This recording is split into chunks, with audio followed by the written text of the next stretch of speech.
Today we will have some questions. There are so many questions which are pouring in from all over the world, and unfortunately we cannot reply to all those questions. There isn't enough time, but we select some questions, especially those questions which are representative of many people's questions. So when we reply to one person's questions, it is not only that person's, his or her questions which we are talking about, it is many people's questions. There's some effort which goes into collating the questions and arranging them. And so when you listen to a question and listen to the answer, it is for all of us, not just for that person. Some questions from the worldwide audience through the internet, and some questions from the live audience. So can we have a microphone here? Do we have a microphone? Yeah. Dan, could you ask a question? This first question comes from Yogesh, who apologizes for the long question but's been waiting 10 months to ask. Is the mic on? Yeah, all right. Okay. So he's been waiting 10 months to ask these questions. All right. So it's a little long. What if all this spirituality has been built up just to make man stop searching for the infinite? Because in the end it comes up with the thing that even matter is God, matter is self. So by the end we have to become materialists. Isn't this like fooling ourselves? I have friends who believe in the Karl Marx theory. They believe that religion is the opium given to the poor working class by the rich ruling class. After reflecting on this, I realize that it is true that one becomes totally adapted to suffering when he realizes that suffering is to the body, not to the soul, and that he is untouched by all the pains. But this has made people adapt to oppression in many forms. We have an easy attitude towards suffering in society. We don't take interest in the political scenario. Right now in India, a rightist government is ruling with a stunning majority. We all fear them going off track and being unfair to other religions, or maybe join hands with the corporate world and widen the rich-poor divide. So how should one handle the mental tensions being generated in the mind due to the debates over politics and religion, seeing that many of the traditions have been morally wrong and the political ideology he supports gets challenged most of the time? Should one turn his back over issues in society, or should he take up the task of bringing change, no matter if it costs him his career, his pursuits, his mental peace? All right, so since he's waited for 10 months, so many questions, number of questions have been packed into it, but I can identify some threads. One is that it's the search for the infinite stops if you give him the religion.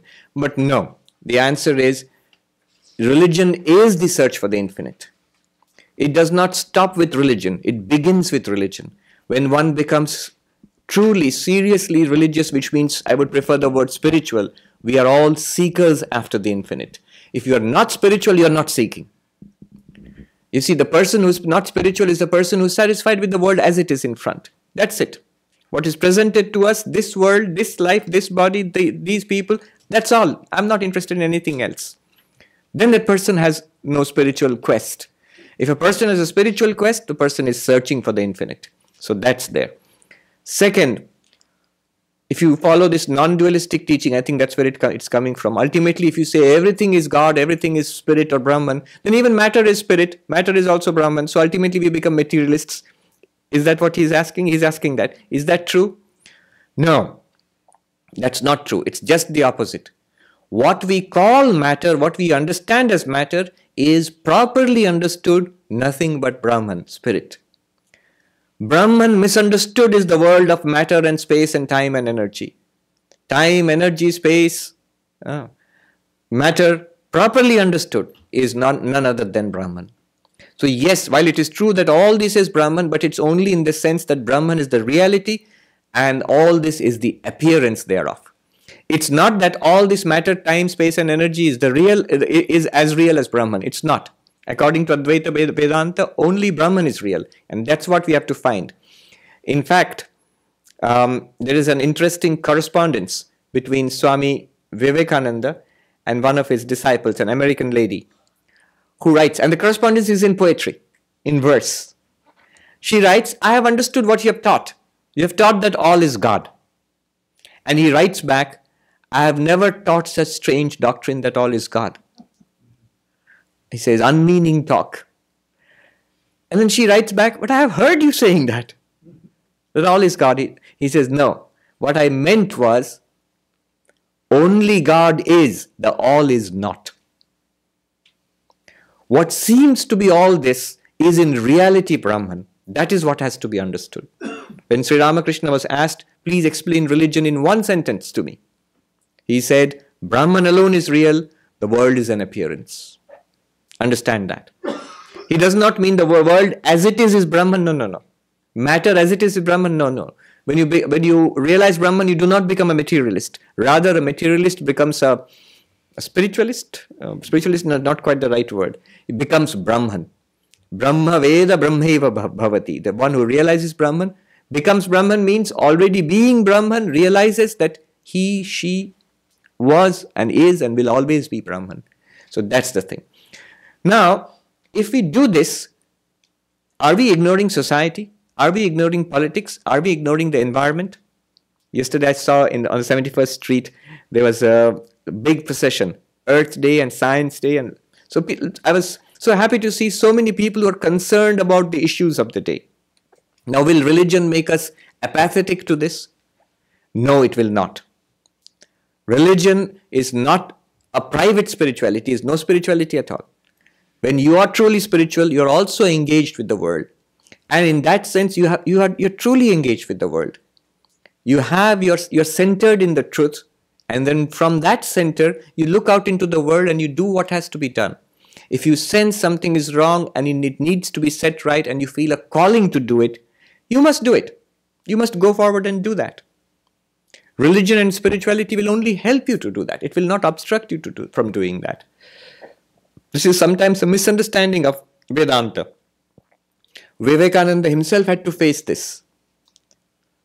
Once when he went back to India and started all that work, schools, hospitals and so on, as a person no less than M, Master Mahashaya, the person who has compiled the Gospel, who has written the Gospel of Sri Ramakrishna, Kathamrita, he objected. He said, is all this really necessary for a monk?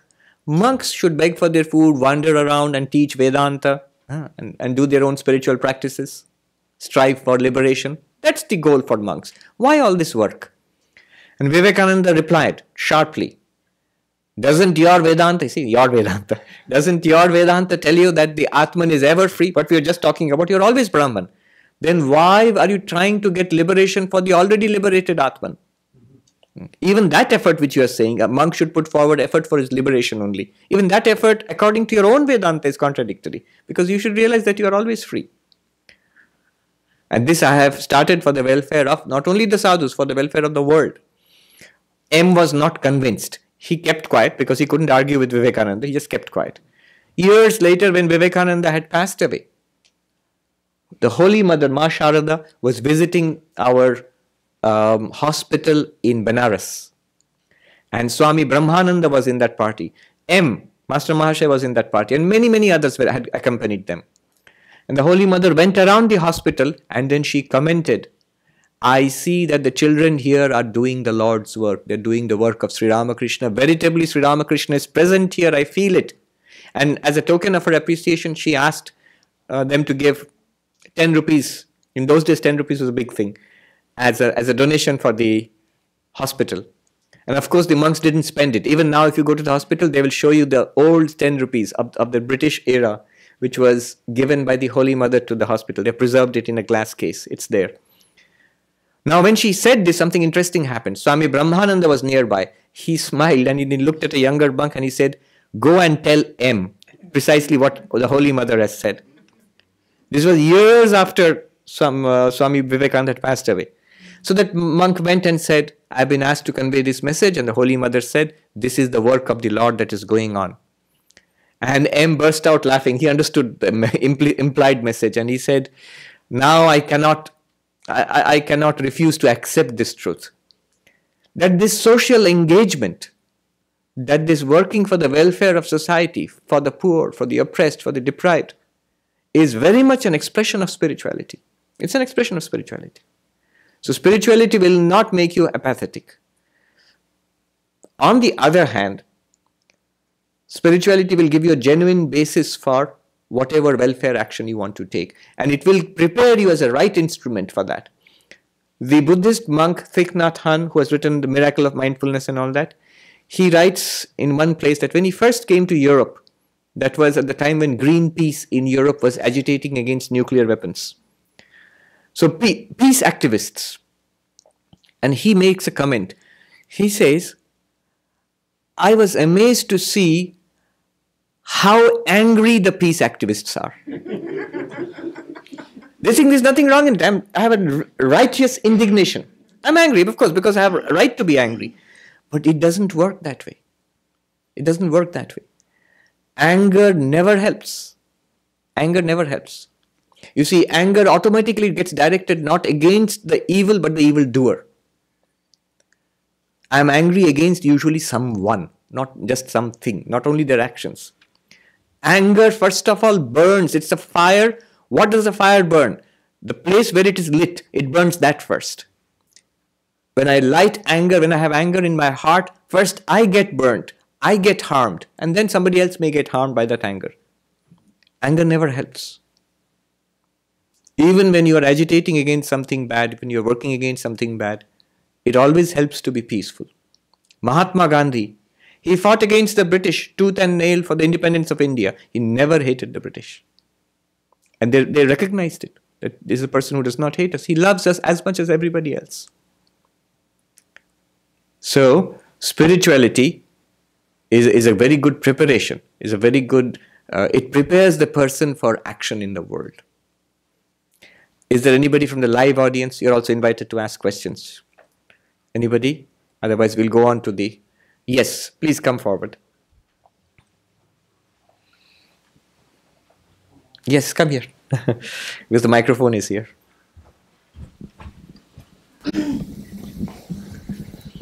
Swamiji, the Gita says that we are our own friend, we are our own enemy. So is there nothing external? We blame a lot of people and, for our lot of issues, but is it always we are looking within ourselves, or is there any external factors also?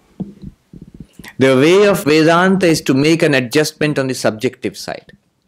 Whatever there is externally, it is much less important than the problem inside us. So when the Gita says, the mind alone is your greatest enemy, the mind alone is your greatest friend. What does it mean? The uncontrolled mind, the angry mind, the greedy mind, the lustful mind is my greatest enemy. The controlled mind, the peaceful mind, the devoted mind, the mind which is full of, is a well-wisher for the entire world, that is my greatest friend. With that kind of mind, I can deal with the issues outside. The issues outside will come and go. The real problem is inside. There will always be problems outside which we have to deal with. But once we deal with the problems inside, in the subjective dimension, we can much more easily, much more effectively deal with the problems outside. That's the point.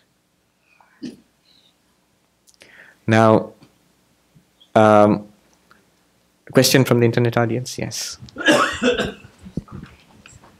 Thank you. This is from Ajoy. Revered Swamiji, in your talks, you give many examples about the nature of the world in relation to the true self. Prominent among them are 1, a dream, 2, the snake and the rope, and 3, the wave in the ocean. Swamiji, I find that all 3 are different in the sense that a dream is a complete non-reality. A snake superimposed over a rope indicates that there is a reality right there, but in ignorance the mind perceives it as something else. A wave in the ocean is kind of the same truth, appearing differently, but its appearance essentially is not different than what it is. Which analogy would you say is the most accurate representation of the world and our body-mind complex? All right. Very good question. Advaita Vedanta uses a lot of examples to point out something that cannot actually be directly spoken about. So that's why we use all these examples. And the snake rope, of course, is a classic example of Vedanta. There's this story in the Uttarakhand, in northern India, when this boy ran away from the village to become a monk. And the people in the village, they went in search of him. Somebody went to an ashram and found the boy who had become a monk, a Vedantic monk. And he stayed in the ashram a few days, and then he came back to the village. And the people in the village were interested. How's that lad? How is he doing? What do they do? What do the monks do all day long? And this man reported, well, they have a problem in the ashram, in the monastery. It seems there are a lot of snakes there. Every day in the morning, they talk about a snake which has covered a rope, and they work, and they try to talk about how to drive the snake away, and they come to some kind of conclusion, and the next day in the morning, the snake is back. The snake and the rope appearing as the snake is a classic example which is used. But yes, his point is well taken. The examples are different, and truly so, and on purpose so. There are a number of things I would like to say here. An example is always meant to illustrate one point. Sri Ramakrishna used to say in Bengali, Upama Agdeshi. There is something that the person using the example wants to convey to you. But you must understand what he wants to convey. That's the point of the example, not misunderstand. You'll see how it is applied in these examples. When you talk about an example, you want to talk about something, you are using that example to talk about it. We're talking about Brahman and the world, we are using snake and rope. Right? We are talking about Brahman and the world, we are using snake and rope. Now there is something common which is helping us to talk about it. That common factor must be understood. Everything in the example will not match everything in the exemplified. That's the very nature of an analogy or an example. When you say a man is as brave as a lion, you expect that man to be courageous. But you don't expect that man to be going around on all fours and growling and jumping on random people and eating them up. Because he's like a lion. No. He'll be as brave as a lion, means courageous. That's only in one point. You wanted to express only one point there. Similarly, now, this is a really good question. What is the point being expressed when you say the world is like a snake in a rope? Or it's like a wave in the ocean? Or it's like a dream? What is the similarity? Note something here. I was listening to the language used, that in the case of a dream, Ajay says, there it's not at all real. Whereas in the case of the snake and the rope, there is something real there, by which he means the rope, which appears as a snake. When you are talking about a dream, it's not that there is nothing real there. There is something real there. That's the dreamer. In the dream, the dreamer does not, the person who's sleeping and dreaming, that person does not appears as a role in that dream itself. Has a body in the dream, a dream body and a dream role to play. But in all of the dream, what is the underlying reality? Unseen reality there. It's the mind of the dreamer, isn't it? The whole dream is constituted of the mind of the dreamer. Exactly like that, when you see a rope in front, a snake in front, it's actually a rope. You don't know that it's a rope, but with the false snake which you are seeing, all of it is virtually only the rope and nothing else. The two examples are not as different as you would think they are. There is a reality which is being misunderstood. There is a reality which is appearing as something else. The mind of a person sleeping and dreaming, you've forgotten that you are sleeping in your bed, you're safe and sound, you are having a nightmare and terrible things are happening.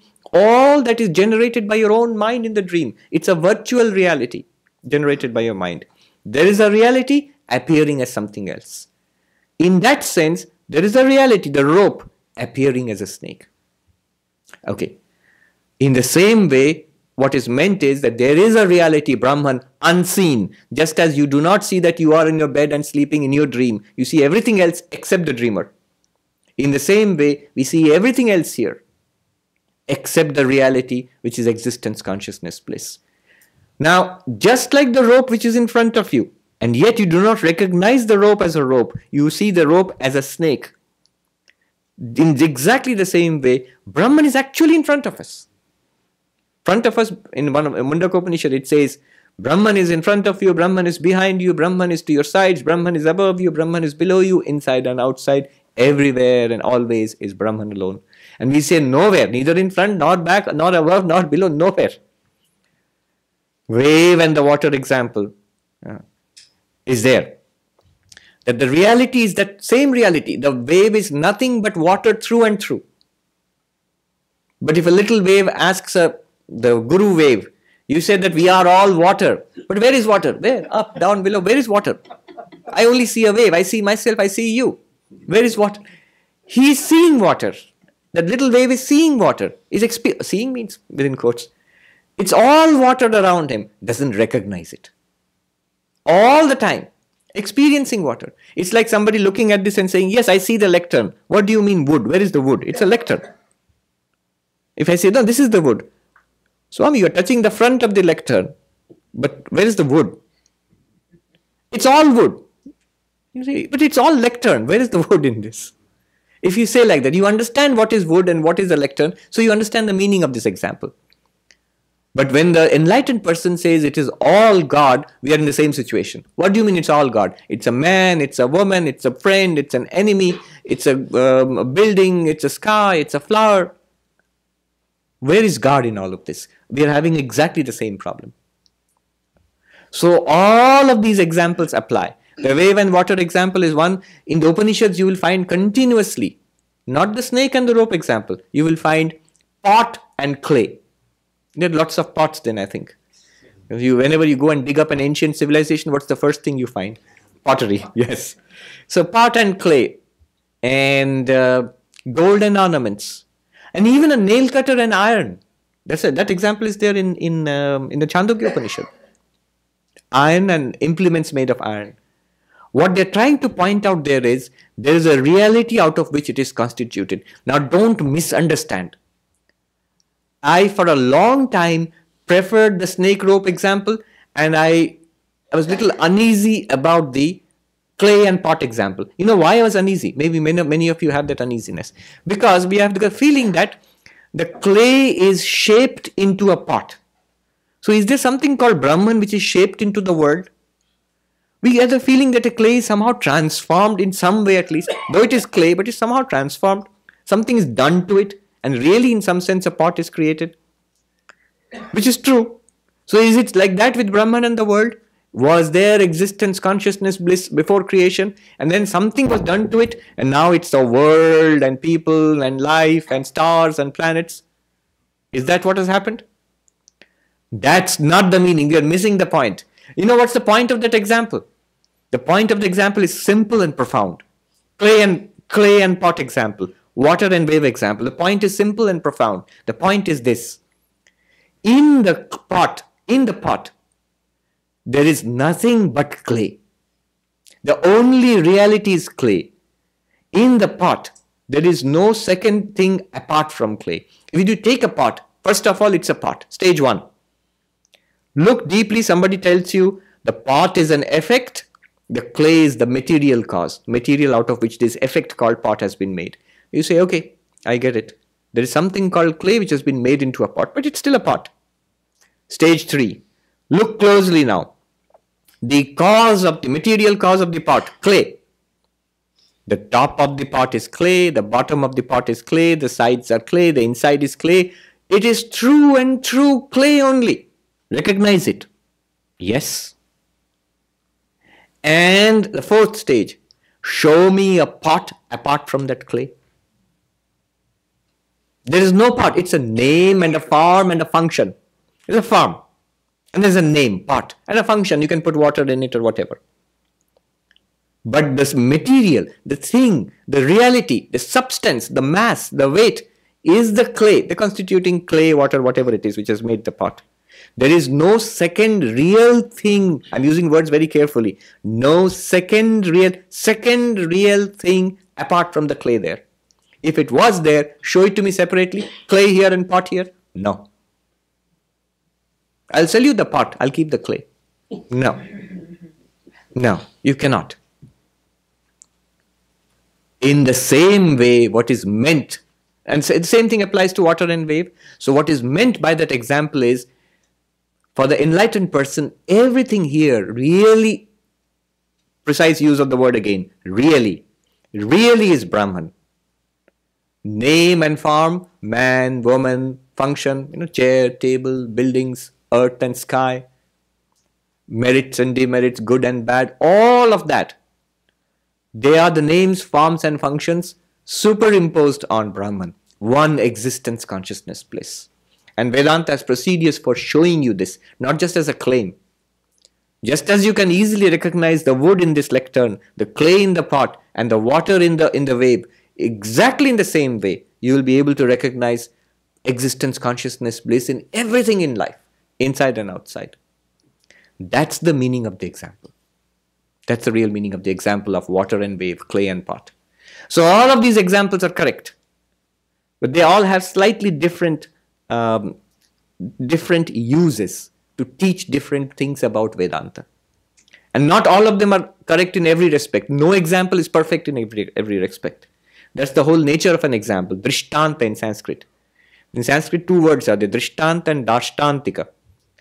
Drishtanta, example. Dashtantika, what you want to explain with that example. So the example and what you want to explain will be similar in some respects and dissimilar in other respects. That you have to understand. Otherwise, if you say clay is the reality and pot is an appearance, in the same way Brahman is the reality, the world is an appearance. So you think that, oh, so the world is supposed to be round and hollow, and Brahman is brown and it's some kind of crumbly material which you can make.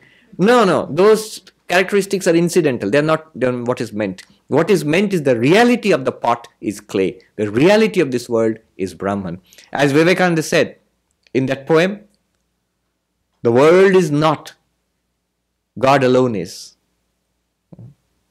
Brahman alone is. Reality alone is. The world is not means names and forms have no reality apart from Brahman. Yeah. But good question. One must learn how to use these examples and understand the examples in their right context. Live audience here? Anybody? Yes, please come here.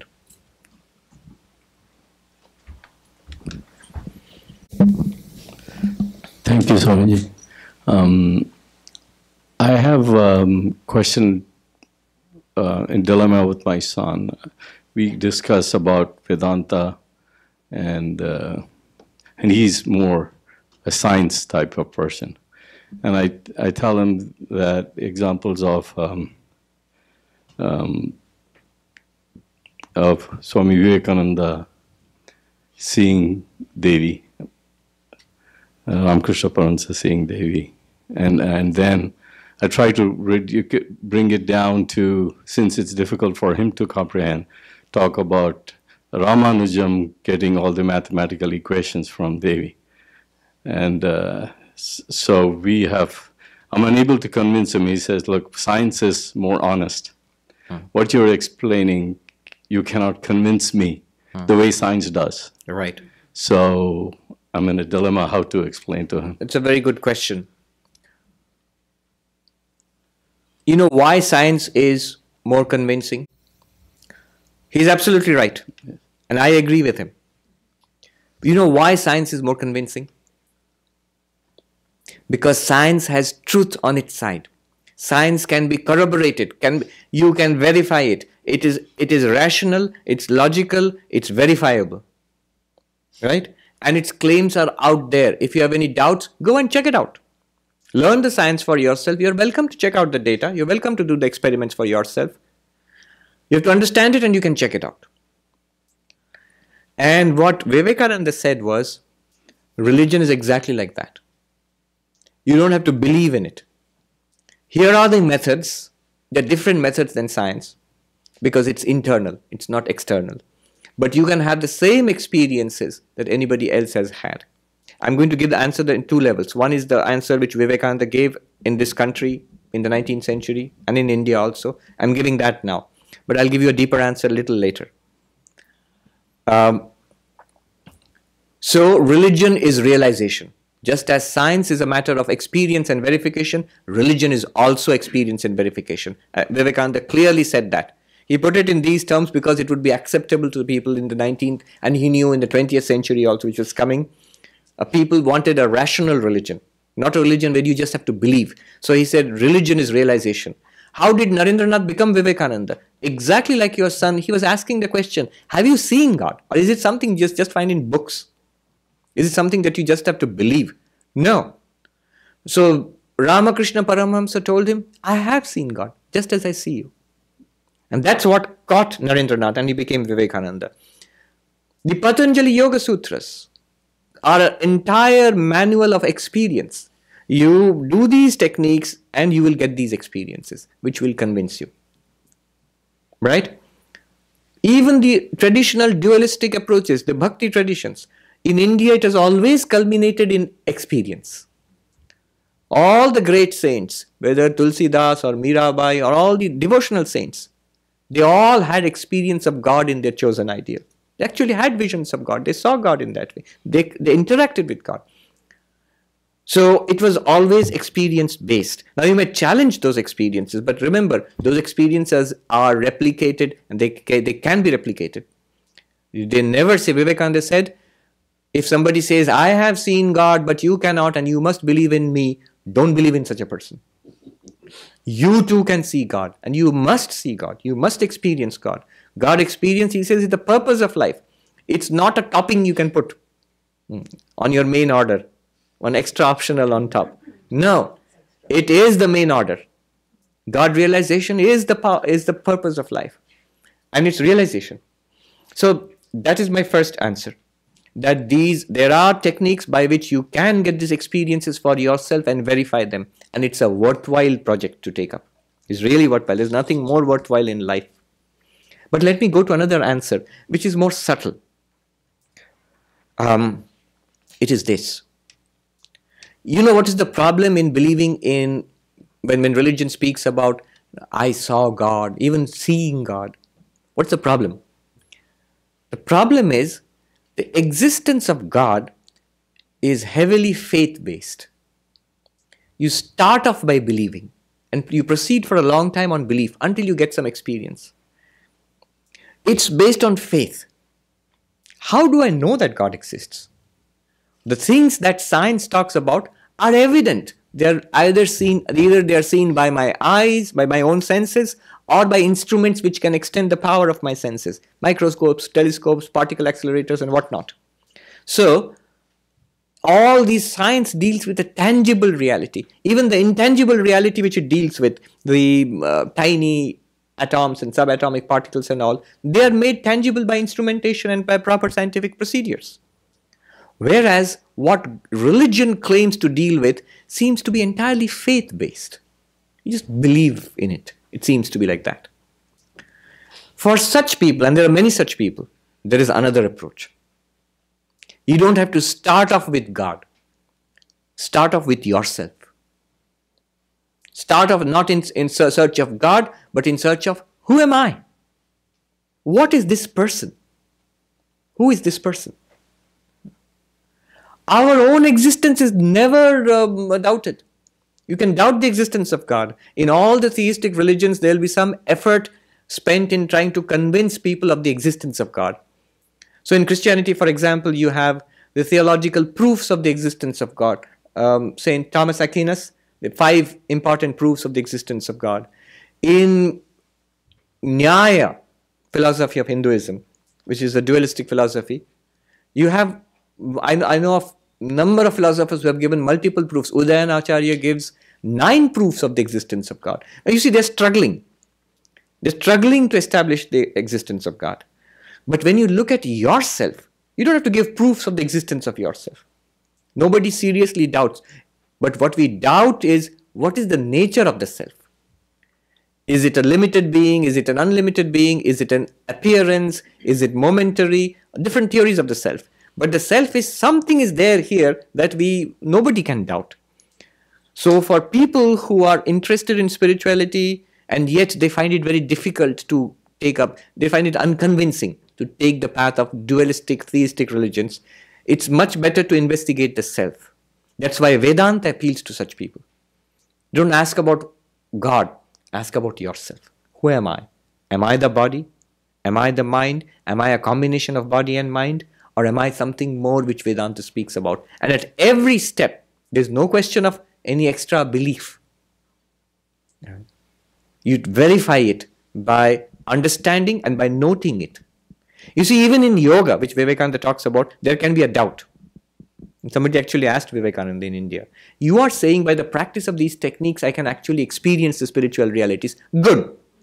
But the catch is, these techniques are difficult and it will take me 30 years of hard effort. There's an entry barrier there. How do I know right now that what you're talking about is real? Right? Even experience of God is a long-term project. Until that time, you have to proceed on some kind of course, it does not take much faith, because the more you practice yoga, the more you see. To that extent, you see it's correct. It's right. You don't have to wait till the very end when suddenly God pops into existence in front of you and then you say, okay, it was all right. No, till that point, swalpam api asya dharmasya trayate mahato bhayat. Even a little practice of this saves one from great fear. So that process is self-verifying. But Vedanta goes a step further. It takes for its datum, your own existence, which is beyond any doubt. So that's my answer. For such minds, and I am very much in sympathy with such minds, so I feel that the path of self-enquiry. I have said this earlier, let me repeat it. It's a very interesting idea. Vedanta basically says that thou art. You are Brahman. That thou art. That means in Vedanta, that means God actually. Saguna Brahman. Thou means the individual. These two kinds of consciousness, individualized consciousness and cosmic consciousness. Remember, individualized consciousness, we feel ourselves. It's not a matter of any kind of belief. We experience ourselves all the time. That cosmic consciousness which one calls God is a matter of faith. But these two are essentially the same consciousness. That is the teaching of Vedanta. Correct?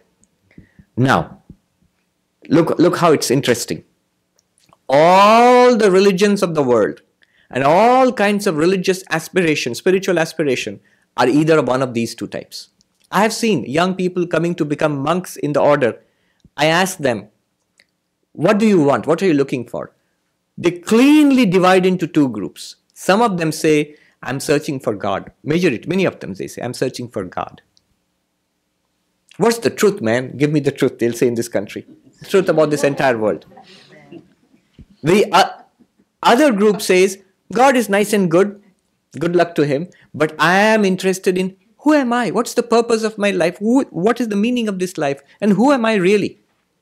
Searching for the reality of the self. Searching for the existence of God. Two realities. Two kinds of approach in spiritual life. Now look at the religions of the world. Some of the religions are that oriented, and some approaches are thou oriented. That thou art, tat tvamasi. Some are tat oriented, some are tvam oriented. That oriented, thou oriented. Christianity, Islam, Judaism, Zoroastrianism, and many forms of Hinduism. When you worship Vishnu, or you mentioned the Devi, worship the Divine Mother, many forms of Hinduism, you worship Shiva, they're all God-oriented, that-oriented, oriented around Saguna Brahman, Ishvara. And there is another kind of religion, Buddhism, for example, Jainism, or in Hinduism, the Sankhya, Yoga philosophies. You thought I was going to say Advaita Vedanta, but no. No. Advaita is something else again. Sankhya, Yoga, Buddhism, Jainism, they're very different from each other, but all of them are concerned with self-realization. Buddhism is not very concerned with God. There are entire Buddhist communities, philosophies which actually actively deny the existence of God. Sankhya does not talk about God.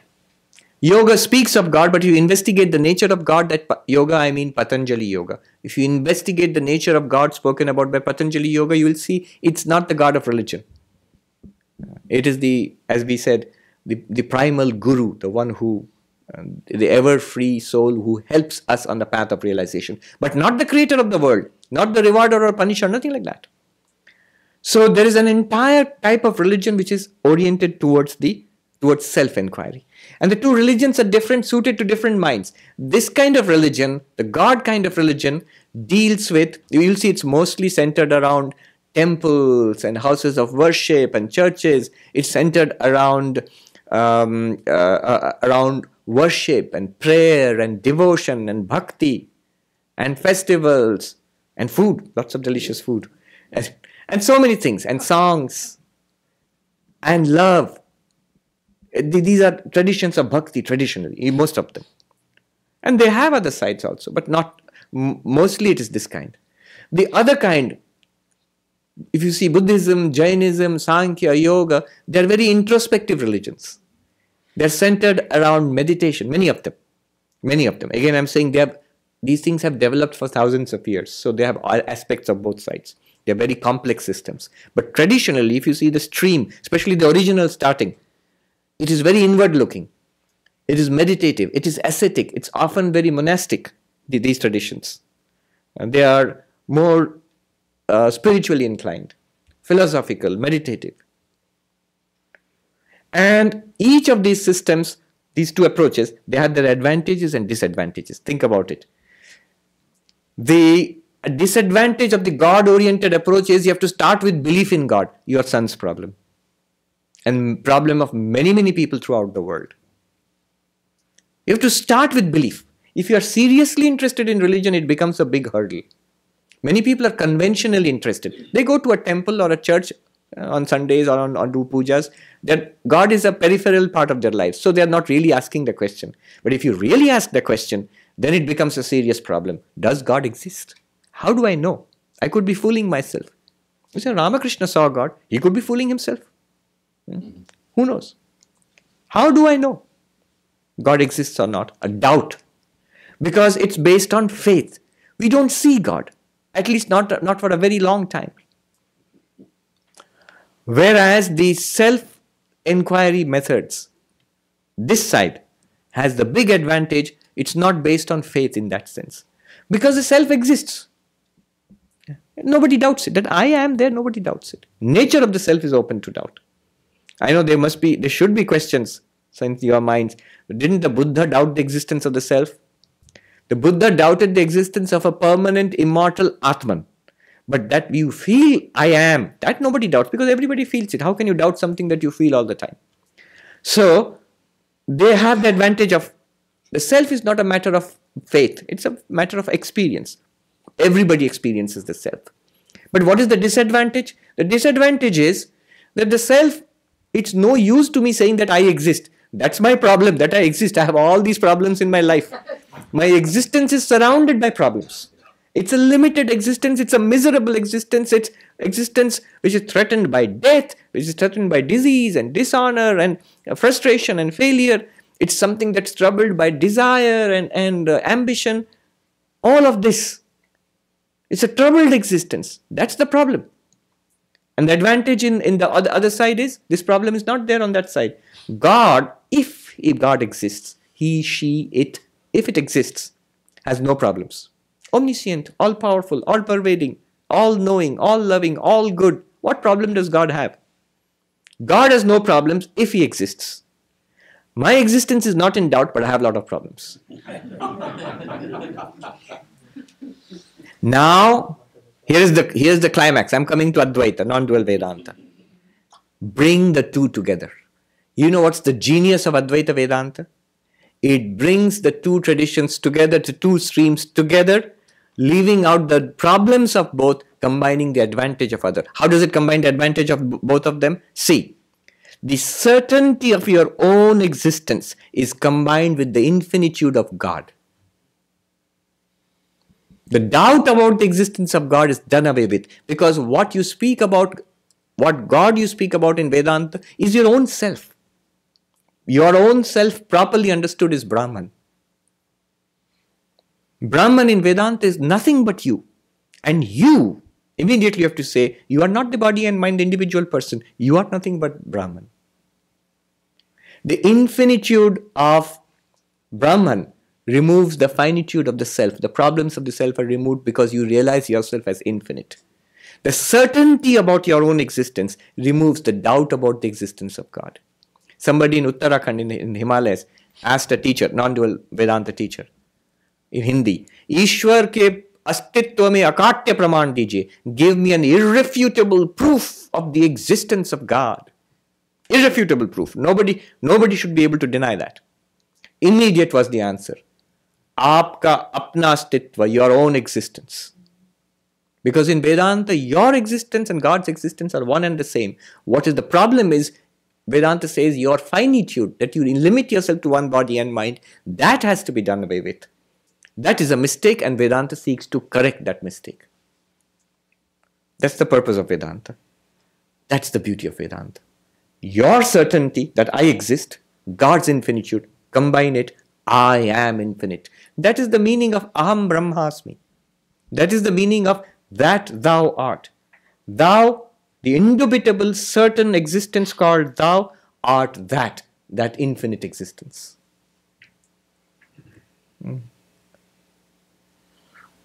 I see how the two religious traditions, when they interact with each other. I remember one interfaith conference which I attended.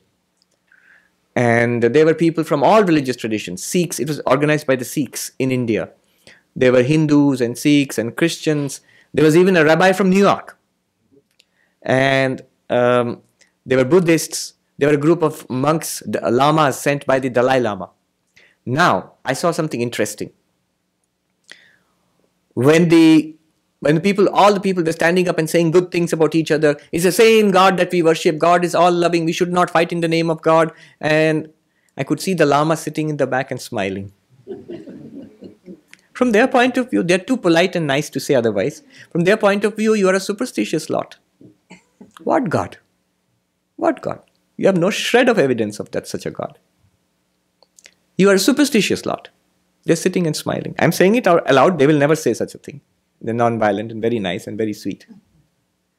And if you ask a Christian theologian or a Vaishnava Pandit about what they think about the Buddhists, they will think that they are a selfish lot. Self-centered. There's a term, navel-gazing. No devotion to God. A Swami, who is a very devoted person of our order, no less, he said, in great annoyance, it seems to be a half a religion, Buddhism. We have everything there except God. How is it possible to have a religion without God? Yet from Advaita point of view, it makes perfect sense. Both. What you seek in Buddhism and find, what you seek in traditional religion, in theistic religion, are one and the same thing. Yeah. A question from the internet audience? This is an email from Amrita, who's actually voicing a question that's come from many people. She says, I find that Advaita Vedanta says that we are God himself, but there is one question in my mind, and that is, if I am God, then to whom do I pray? And why do I pray when I am all in all? All right. Look at the language of this question. If I am God in Advaita Vedanta, that thou art. And I can't escape, I just said it at great length. So if that's true, then whom do I pray to? Look at the language. I pray. Which means I remain as I am. An individual being who needs the grace of God. I am devoted to God. I love the Lord my God. And somehow I am also God, Advaita told me. So now you're putting me in trouble. How can I pray to God? When Advaita says that you are God, you are one with God, Tattvamasi, Aham Brahmasmi, what they mean is two things. First of all, when they say that you are God, it means you are not the individual person you think yourself to be. When Shankracharya sings, Chidananda Rupaha Shivoham, I am pure consciousness, pure bliss of the nature of Shiva. What did he sing in the first three lines? Manobuddhyahankara chittani naham nacha shrotra jibhe nacha ghrana netre nacha vyoma bhumir na tejo na vayu. I am not the mind. I am not the intellect. I am not the memory. I am not the ego. I am not the ego. Look at the contradiction, apparently. Ego means what? I. And what is he saying? I, the ego. Saying, I am not the ego. That means the real I is not the ego. I am not the senses. I am not the body and the mind made of the five elements. Sky and earth and fire and water. No.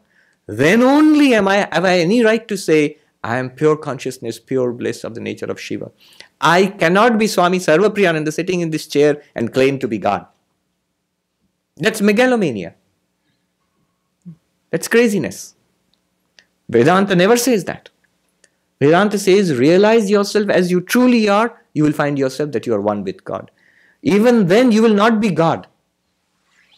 When we study Vedanta, we see, I'll just put it in one or two sentences, I can't explain the whole thing here. The same existence, consciousness, bliss associated with Maya is called Saguna Brahman or God of religion. The same existence, consciousness, bliss limited by an individual avidya, a part of Maya, one ajnana, avidya, ignorance, is called the individual, you are my I. They are never the same. According to Advaita Vedanta, God is Saguna Brahman, Brahman, Satchidananda plus Maya. Brahman plus Maya. Satchidananda plus Maya. That is Saguna Brahman, God.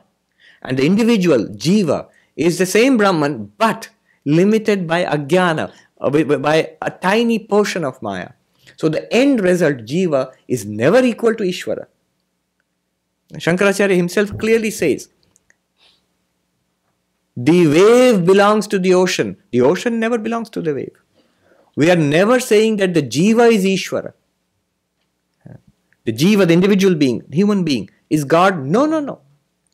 The reality of Jiva and the reality of Ishvara are one and the same. At that point, neither Ishvara is Ishvara nor Jiva is Jiva. It is one pure consciousness. That's what Advaita Vedanta is saying. At that point, there is nobody to pray and nobody to pray to. At that point, who will pray for what? Now, knowing that, can I go on praying? Of course. The moment you feel, I am this individual being, though in reality I be pure consciousness, of course I can pray to God. When I'm standing in the body and mind, and I act as the body and mind, and I do act as the body and mind all the time, except when I'm reading Vedanta. Even then you are the body and mind because you are reading Vedanta. So why can I not pray to God? If I can eat, if I can walk, if I can talk, if I can ask a question, if I can answer a question, I can do everything in life and not pray to God. Why not? Hanuman, when he was asked by Ramachandra, what do you think of me? Hanuman said, as a body, I am Hanuman, thy servant. As the conscious being inside this body, the Jiva, I am part of thee. You are the whole, I am the part. But as pure consciousness, the Atman, you and I are the same thing. Which one is true? All of them are true. The ultimate truth is you and I are the same thing. But in this position, as a body and mind, I can perfectly act, thou art the Lord, I am thy servant. Between me and thee exists a bond of love. Kabir's song, translated by Tagore, so beautiful. From the beginning of time till the end of time, a love exists between us. How could such love ever be severed? How could such a bond ever be severed? So beautiful.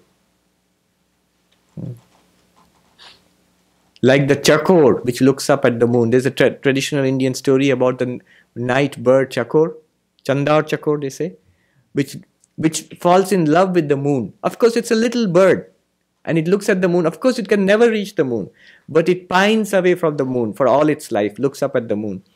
I am like that. And I'm perfectly alright because ultimately I'm one with you. So I know I'm safe. But till that, as an individual being, I can love the cosmic. I can love my beloved. Why not? There is that great, beautiful saying. Before enlightenment, Dualism leads to confusion, to delusion, being trapped in samsara.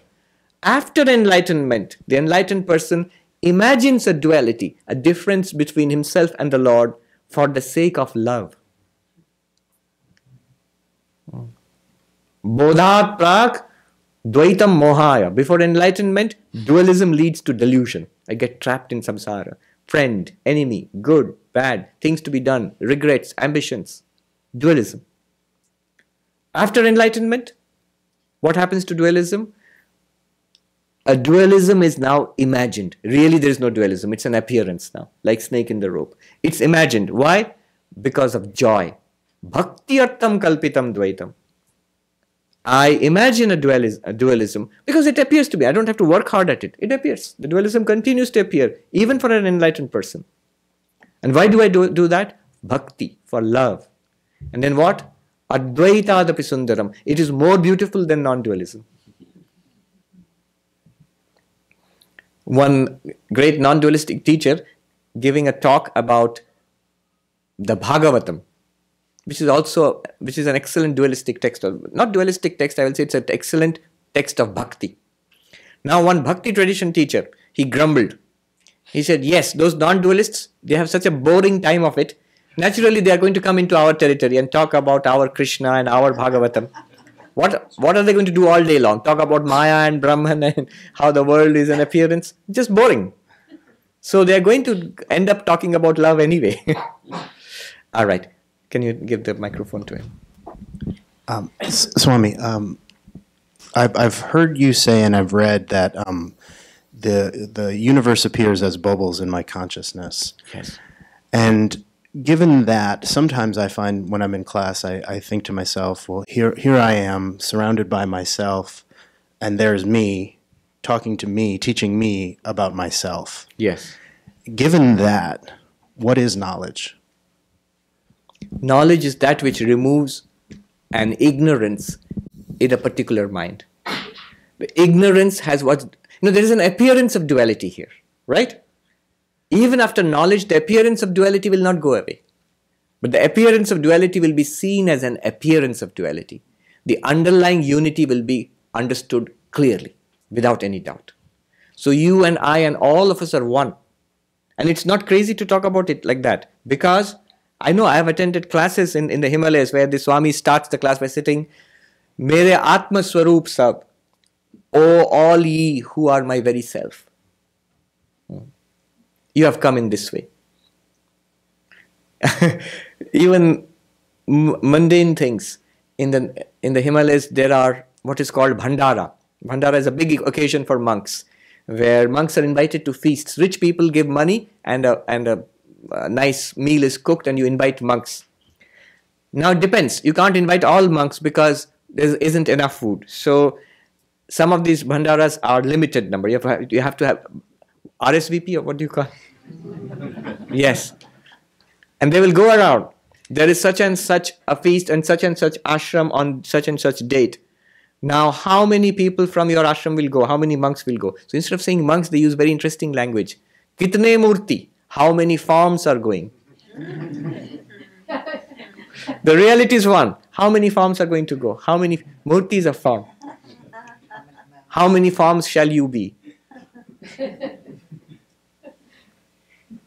There's a funny story about Swami Brahmananda. I mentioned Swami Brahmananda had gone to Kashi, the hospital, with Holy Mother and others. So everybody would gather around him and meditate, and he would talk to them. It was such an exalted atmosphere. Nobody wanted to go anywhere. And so an invitation came, as it does, for a bhandara, for a feast in some other ashram. And nobody wanted to go. And the head of the ashram felt very discomfited, because if he doesn't make a good showing, he will lose face in the sadhu samaj, in the committee of monks. Nobody came from your ashram. What? You don't want to come? You don't like us, or what? So he went to Swami Brahmananda and said, Swami, everybody comes to you early in the morning, and tomorrow we have an invitation to a feast and nobody wants to go. They all want to sit in front of you. What do I do? And Swami Brahmananda said, don't worry. The next day they all came. All the monks, they bowed down to him. And he said, stand in a queue. They all stood in a queue with hands folded. Now he said, about turn. And they turned around. And now off with you, march off to the feast. And they all marched up to the feast, so they had a big turnout. It's an imagined duality. And the knowledge removes ignorance there. Before this imagination, that it's an imagined duality, it's a very real duality. You see the duality and it's very real. The non-duality seems to be theoretical. After the Advaitic teaching comes, it removes the ignorance in our mind, and then the appearance which continues is recognized as an appearance, not anymore as a real duality. And that removes the sorrow. You see, the sorrow comes from the reality, not from the appearance. The greatest of tragedies, the most evil of people, the most horrible things are acceptable where? Even enjoyable. Where? Theater. In fiction, in theater, in a movie, in Hollywood. Correct. Even the worst of things, you will enjoy it and you will give it an Oscar award. For a fraction of something, a person would be locked up if he actually tried to do it in the world. Would be hauled up before the International Court of Justice in The Hague or something. But in a movie, you give it Oscars. Why? Because the sting is taken out when it becomes art, it becomes enjoyable. Even horrible things, let alone enjoyable things. For an enlightened person, only from his point of view, that person's point of view, nothing is really horrible anymore. That does not mean he'll be cold and cruel and calculating when it comes to others. When others are suffering, he'll be all help, all comfort, all sympathy. From his own point of view, it's a play. That's why I say if you claim enlightenment, you have no right to complain anymore. If you claim enlightenment, you have no right to complain anymore. One person came to Belur Mutt and he was Australian. So he had a strong Australian accent. The Swami who was sitting in the inquiry, the Swami is a especially short Swami, and this is a especially big Australian. Australians are big, and this is especially big Australian. So this gentleman had to kneel down, and the Swami was sitting in the chair so that they could be on the same level. Even then the Swami couldn't understand what he was saying. He called me and said, "Look, you know English quite well. You talk to this person. What is he saying?" And it turned out that the gentleman was saying that he had visions of Christ, of Krishna, of Ramakrishna, and they're all entered into his body. I said, "Fine, that's wonderful. I mean, it's beyond my league. The only person who can help you is there." I pointed to the Ramakrishna temple. He's sitting there. He can help you. I mean, it's way beyond my league. But what's your problem? Let me ask you. That threw him. Problem? Well, he looked unhappy. Well, actually, I feel it's all coming to an end and I don't want to die. Oh, really? You don't want to, you have experienced Christ consciousness and Krishna consciousness and Ramakrishna consciousness. You know that you are the infinite being and everything. And this particular body, you're afraid it will die. That's your real big problem. And then he looked confused and he thought, oh, maybe I gave him matter for thought, and he went away. Yeah. Yes. One last question from the internet. We are almost out of time. Oh, you have a question? Okay. Vishnudha has a question, and then we'll come to the internet question. Yes.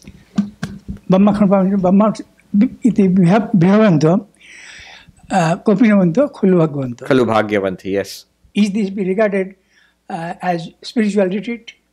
All right. The question by one of our senior most members is, he's quoting from Shankracharya's Kaupina Panchakam. The traditional monks have, they go around wearing only a loincloth, nothing else.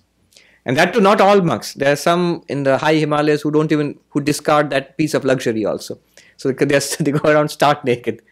Now, Kaupinavanta means the wearer of the loincloth, which means a monk. The monk is fortunate. That's the refrain of the whole hymn, of the stotra. Kaupinavanta khalu bhagyavanta. The truly fortunate is the wearer of the loincloth.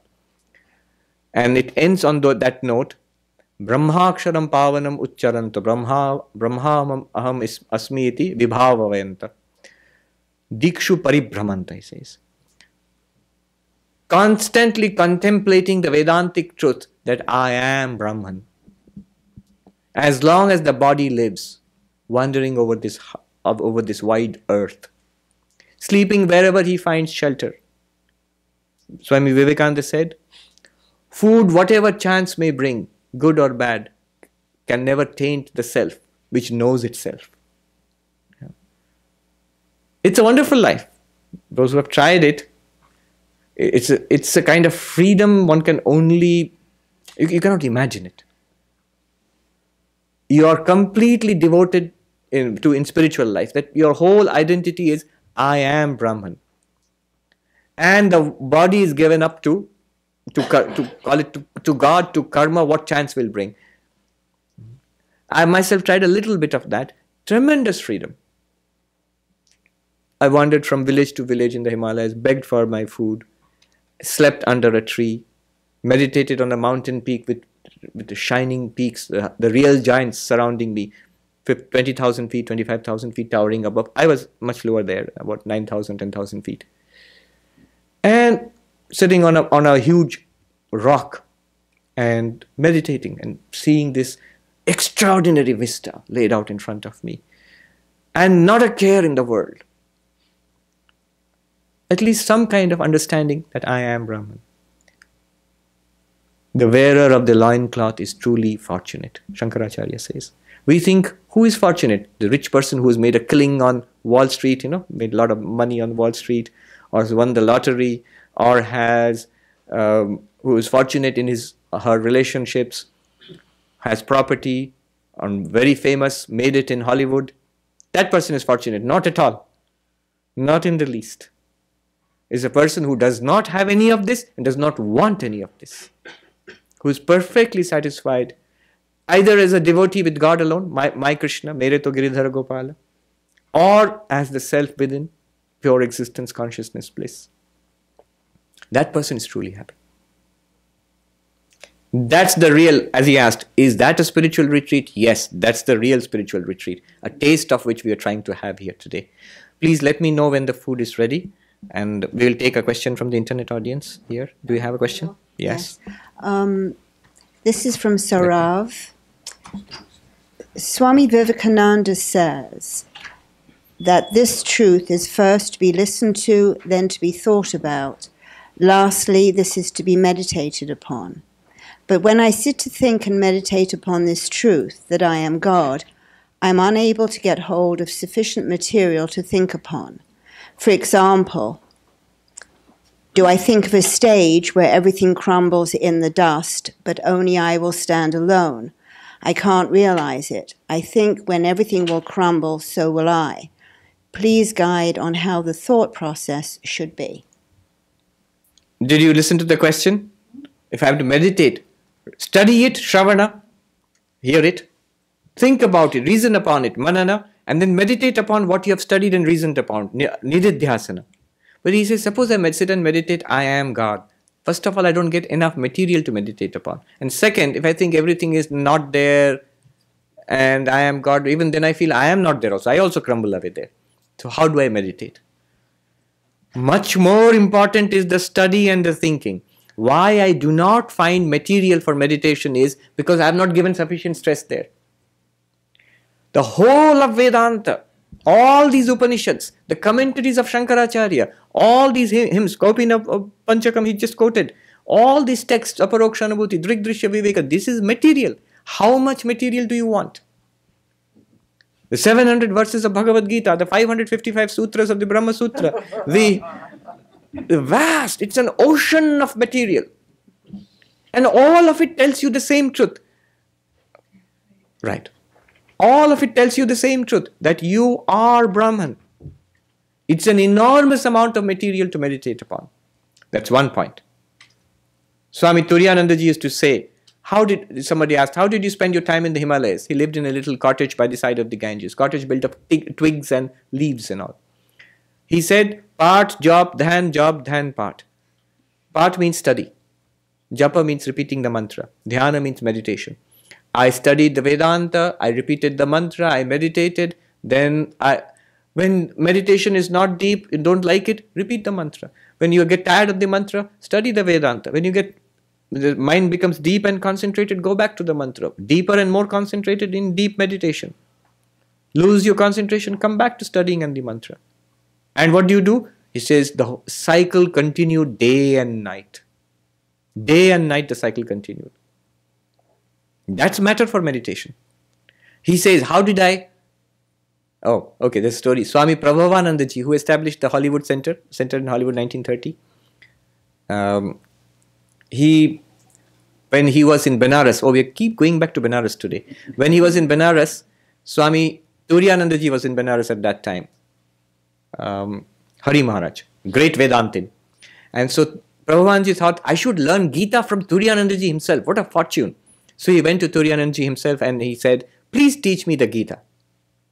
And Turiyananda ji said, okay, get the Gita tomorrow, take a bath, come early in the morning, tomorrow I will start the lesson.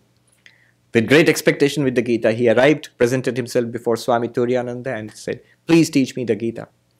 And Swami Turiyananda said, take up one verse, memorize it, meditate upon it, try to put it into practice in your life, then go on to the next verse. This is my first and last lesson in Gita to you. Because he found Prabhupada ji, he was Abani at that time, Abani Maharaj, to be of that caliber, who would actually do it, who would do this. Matter for meditation. This is matter for meditation. Take up texts and think deeply about it. All of them are telling you that you are Brahman. Now the second thing is, why is it difficult? If I think that, he said, if I think the world is crumbling away, I too tend to crumble away there. You know why? The problem is, what are you thinking of yourself as? You are thinking of yourself as body and mind. As this person who is trying to meditate here. I know theoretically I am Brahman. Now I am this body and mind. Somehow I'll become Brahman when I realize that. No, it will not work that way. When the world crumbles, body and mind also goes with it. Correct. And what is left? Here, follow this carefully. In whose vision, in whose drishti, in whose awareness, in what awareness did the world, body and mind crumble away into nothingness?